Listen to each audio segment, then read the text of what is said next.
여러분 안녕하십니까? 이어서 광주 전남권 소식입니다. 광주 시내버스 노조가 조합원 투표로 총 파업안을 가결했습니다.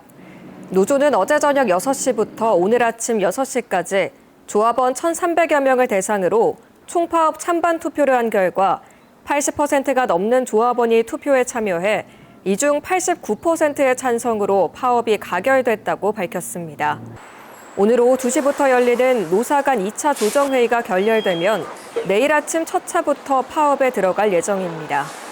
노조는 임금 8.2% 인상과 정년 65세 연장을 요구하고 있고 광주시는 비노조원을 투입하는 방식으로 시내버스 운행 유지 대책을 세우고 있습니다.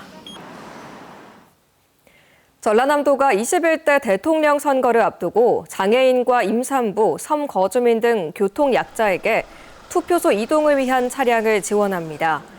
개별 차량은 교통약자 지원센터로 전화해 신청하면 무료로 이용할 수 있으며 활동 보조인도 동승해 유권자들을 도울 예정입니다. 본투표일에는 교통 불편 지역 유권자를 위한 선박과 버스 등 추가 대중교통수단이 운영되며 자세한 운행 시간은 해당 지역 선거관리위원회에 문의하면 됩니다. 광주시가 제21대 대통령 선거를 위해 지역 투표소를 점검합니다. 시는 사전투표 전날인 오늘까지 사전투표소 96곳을 점검하고 이후 주말 사이 본투표소 357곳을 점검할 예정입니다. 주요 점검 사안은 불법 촬영 장비 설치 여부와 출입 동선, 휠체어 이동 공간 등입니다.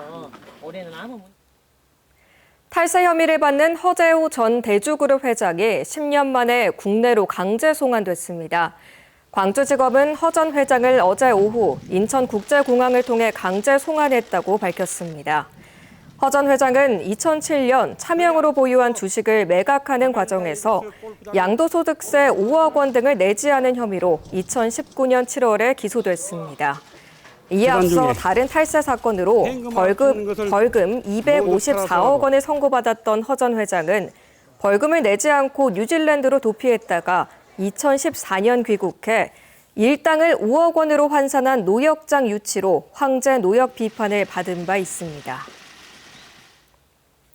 광주지방고용노동청은 직원들의 임금과 퇴직금 등 29억 원을 체불한 혐의로 광주의 한 요양병원장을 구속했다고 밝혔습니다. 해당 병원장은 지난해 6월 요양병원을 갑작스럽게 폐업하면서 직원 220여 명의 임금과 퇴직금 등 29억 원을 체불한 혐의를 받고 있습니다.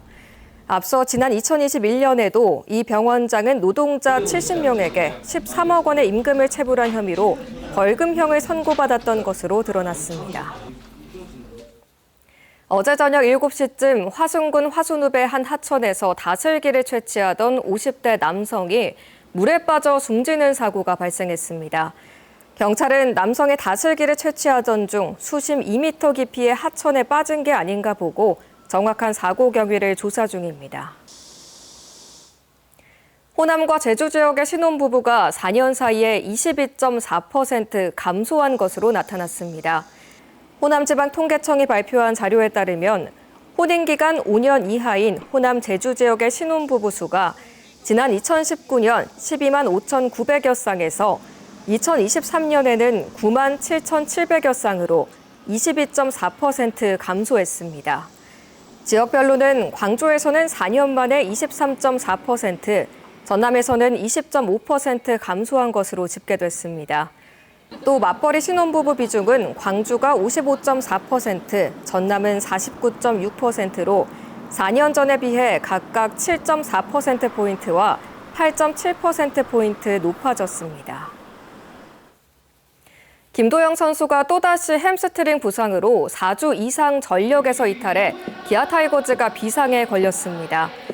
김도영 선수는 어제 열린 키움과의 경기에서 5회 2루 도루에 성공한 직후 오른쪽 허벅지 통증을 호소하며 교체돼 병원 검진 결과 햄스트링 부분 손상 판정을 받았습니다.